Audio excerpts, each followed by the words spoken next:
जय जगन्नाथ फ्रेंड्स, जय जगन्नाथ। मोर गोटे न्यू एंड फ्रेश वीडियो को आपण मानक स्वागत। मु तो केबे लॉन्ग वीडियो अपलोड करनी, तो मु फर्स्ट टाइम पे लॉन्ग वीडियो अपलोड करूची।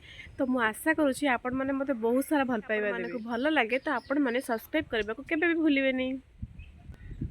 आमे समस्त मिसिकी जाइथिलु पूरी, तो मु आज सेही वीडियोटी फास्ट अपलोड करूची। तो आपण माने हमको ढेर सारा भल पाइबा देबे। आमे पूरी जाइथिलु आ पूरी रे कौन कौन सब कलु आपण माने फुल वीडियो रे निश्चिंत भाबे देखिबे। चलंतु देखिबे आमे पूरी जाई पूरी रे कौन एंजॉय करिजु रहु।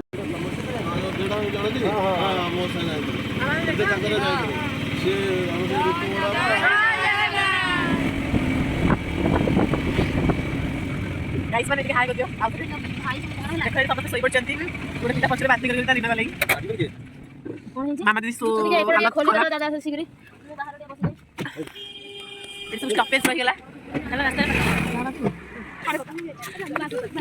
देखो गाइस बाय ओए जगन्नाथ।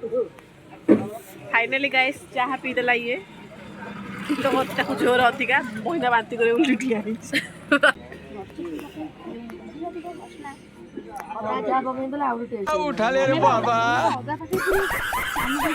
सांग मैंने पिलाटा बस रे तो आसले बांती, ऑटो रे आसले बांती, बाइक रे आसले बांती, चल चल थर आसो जिते भी आस तो से बांती जेहेतु होची से चल चल की जीव एठू पूरी।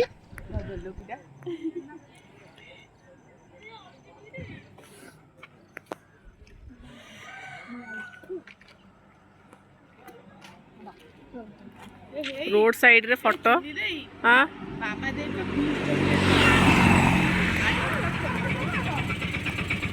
समस्ते फाइनली पूरी रे पहुँची गलु। ठाकुर ये बड़ देउल आमको देखागला, तो आम ये सब बड़दान में चल चल भी जाऊँ। मंदिर भीतर तो फोन आलाउ नहीं, तो आम समस्त ये स्टांड चप्पल आ मोबाइल सब रखी देखी गलु। तो आम ठाकुर को बहुत सुंदर भाव दर्शन भी कलु। 22 पास चढ़लु, बहुत सारा मंदिर, लक्ष्मी मंदिर और सब सारा मंदिर सब देखिलु। देखि सारा पर आम से अभड़ा पुरी अभड़ा फेमस अभड़ा समस्त खाइलु। खाई आम ये आसी देखु सब ठाकुर सुंदर सुंदर मूर्ति धागा बहुत सारा जिनस ये बिक्री होता। तो आम ये सब देखिकी आसलु जब जार किणार से समस्त किणिले। तो आम ये आसीगलु पेड़ा किणवाई। तो आम ये देखुलु सब पेड़ा के कौन रेट थी।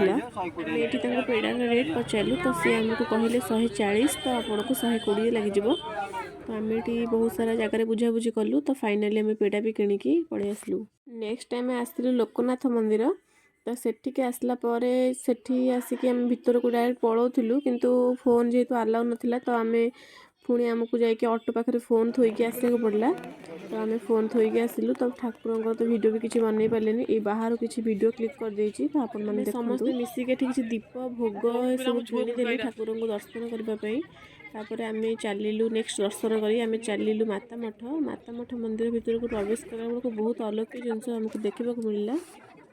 मठ भीतर को एंट्री करने आपको 10 टंका लेखा देवाक पड़ो। तो आम 10 टंका लेखा टिकेट काटिकी भीतर को देखापी गलु। तो ये भीतर बहुत सारा सुंदर सुंदर मूर्ति देखा मिलला। जगन्नाथ मूर्ति, श्री चैतन्य मूर्ति, बहुत सारा मूर्ति, हनुमानकर, शिवंकर बहुत सारा मूर्ति देखा मिलला। देखूँ ये सब टिके वीडियो तो आप देखो राधाकृष्ण तो मंदिर बहुत सुंदर देखा आसतु। तो आपण मानक जावाक इच्छा हेनी, से सुंदर सुंदर व्यू देखी कहतुनि बहुत सुंदर लगुला। तो ये आसवा भी टोटाल इच्छा ही होना। तो आम एमती सब बुलाबुली करके सब बहुत सारा जिनस देखिलु, मजा मस्ती कलु। तापर देखते ये बहुत सारा सुंदर सुंदर व्यू आम बहुत सारा रील्स कलु भी किछिटा फोटो वगैरह उठेलु। उठे करके आम से पलू बाहर आमर आ बहुत जगह भी बुलवार थिला। तो आम ये देखा देखी करके बाहर के पलि आसलु। आम ये फेरवा समय ठाकुर आलती होता तो हम आलती देखीदेलु। आम नेक्स्ट चलिलु सी बीच, पूरी सी बीच चलिलु देखापी। तो सेठी प्रथम सी बीच आम जा पूर्व प्रथम आम स्वर्गद्वार दर्शन करूँ। ये समुद्र कूल को आसला मन को जो शांति मिलता है मैं कहीपरि आप सहित ସେୟାର କରିପାରୁନି। ତ ବହୁତ ବଢ଼ିଆ ଲାଗୁଥିଲା। ତାପରେ ଆମେ ଏଠି ଆସିକି ସବୁ ବୁଲାବୁଲି କରିଦେଲୁ। ବୁଲାବୁଲି କରିକି ଆମେ ବହୁତ ସାରା ଜିନିଷ ଦେଖିଲୁ। ତାପରେ ଆମମାନଙ୍କୁ ସମସ୍ତଙ୍କୁ ବହୁତ ଜୋରସେ ଭୋକ ଲାଗିଯାଇଥିଲା। ତ ଆମେ ସମସ୍ତେ ଏଠି ସମୁଦ୍ର କୂଳକୁ ପଳେଇ ଆସିଲୁ ଖାଇବା ପାଇଁ। ପୂର୍ବରୁ ଆଗ ଆମ ପିଲାଙ୍କର ଚିନ୍ତା କେମିତି ଫଟୋ ଗୁଡ଼ା ଉଠେଇବୁ। ତାପରେ ଆମେମାନେ ସମସ୍ତେ ଏଠି ବହୁତ ସାରା ଫଟୋ ଉଠେଇଲୁ, ଭିଡ଼ିଓ ବି କଲୁ। ତାପରେ ଏଠି ଦେଖନ୍ତୁ ଓଟୋ ଉପରେ ସମସ୍ତେ ଏଠି ସୱାର ହେଇକି ବୁଲୁଥିଲେ। ତାପରେ ଏମିତି ସମୁଦ୍ରରେ ବହୁତ ସାରା ମଜାମସ୍ତି କଲୁ ଏବଂ ସମୁଦ୍ର ପାଣିରେ ବି କିଛିଟା ଓଦା ହେଲୁ। ଓଦା ହେଇକି ଆମେ ଚାଲିଲୁ ଏବେ ଖାଇବା ପାଇଁ।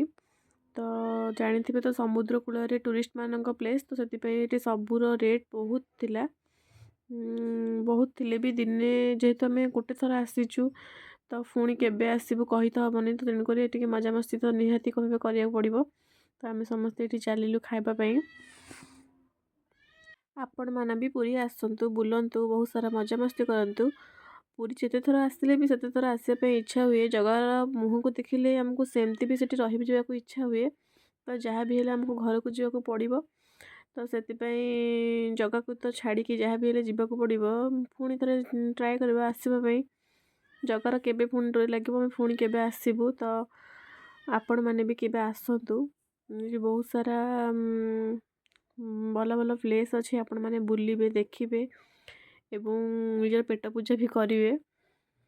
ତ ଦେଖନ୍ତୁ ଏଠି ଆମେ ବହୁତ ସାରା ବୁଲାବୁଲି କରିକି ବହୁତ ସାରା ଲୋକ ହେଇଥିଲେ। ଆଉ ଦେଖନ୍ତୁ ଏଠି ସବୁ ଲୋକମାନଙ୍କୁ। ତାପରେ ଏଠି ବହୁତ ସାରା ଖାଇବା ଜିନିଷ ବି ପଡ଼ିଥିଲା, ଯେମିତିକି ଝାଲ ମଟର, ଦହିବରା, ତାପରେ କାକୁଡ଼ି, ତାପରେ ଏମିତି ବହୁତ ସାରା ଜିନିଷ। ତାପରେ ଆମେ ଏଠି ଚାଲିଲୁ ଦହିବରା ଖାଇବା ପାଇଁ। ତ ଆମେ ଏଠି ସମସ୍ତେ ମିଶିକି ଚାଲିଗଲୁ ଦହିବରା ଖାଇବା ପାଇଁ। ଦହିବରା ଏଠି ଦେଖନ୍ତୁ ଦହିବରା ଗୋଟେ ପ୍ଲେଟ୍ ଆମେ ଆଣିଲୁ। ଗୋଟେ ପ୍ଲେଟ୍ ଥିଲା 30 ରୁପିସ୍ ଥିଲା। ତ ଆମେ ଏଠି ତାପରେ କଟଲେଟ୍ ଆଉ ଲଙ୍କା ଚପ୍ ବି ନେଇ ଆସିଥିଲୁ, ତାର ବି ଗୋଟେ ପ୍ଲେଟ୍ 30 ରୁପିସ୍ ଥିଲା। ତ ତାପରେ ଫାଇନାଲ୍ ଆମେ ବହୁତ ସାରା ଏନ୍ଜୟ କଲୁ ଏବଂ ତାପରେ ଆଇସ୍କ୍ରିମ୍ ଗୋଟେ ଖାଇଲୁ, ଥଣ୍ଡା ବି ପିଇଲୁ, ଝାଲ ମଟର ଖାଇଲୁ। ବହୁତ ସାରା ଖାଇସାରିଲା ପରେ ତାପରେ ଫାଇନାଲ୍ ଘରକୁ ଫେରିଲୁ। ତ ଏଠି ଆମେ କ'ଣ କଲୁ, କିଛି ରାସ୍ତାରେ ଠିଆ ହେଇକି କିଛି ଗୁପଚୁପ୍ ଖାଇଦେଲୁ। କାରଣ ଯାହା ହେଲେ ବି ଝିଅ ପିଲାମାନଙ୍କର ଗୁପଚୁପ୍ ତାଙ୍କର ଫେଭରେଟ୍ ନା, ସେଥିପାଇଁ ଗୁପଚୁପ୍ ଏଠି ଖାଇଦେଲୁ। ଯଦି ଭିଡ଼ିଓଟି ଭଲ ଲାଗେ ତେବେ ଭିଡ଼ିଓଟିକୁ ଏଠି ଲାଇକ୍, ଏଣ୍ଡ ସେୟାର, କରୁଛି। ସବସ୍କ୍ରାଇବ୍ କରିଦେବେ ଆଉ କମେଣ୍ଟ କରିବାକୁ ଜମା ବି ଭୁଲିବେନି। ରହୁଛି, ଜୟ ଜଗନ୍ନାଥ।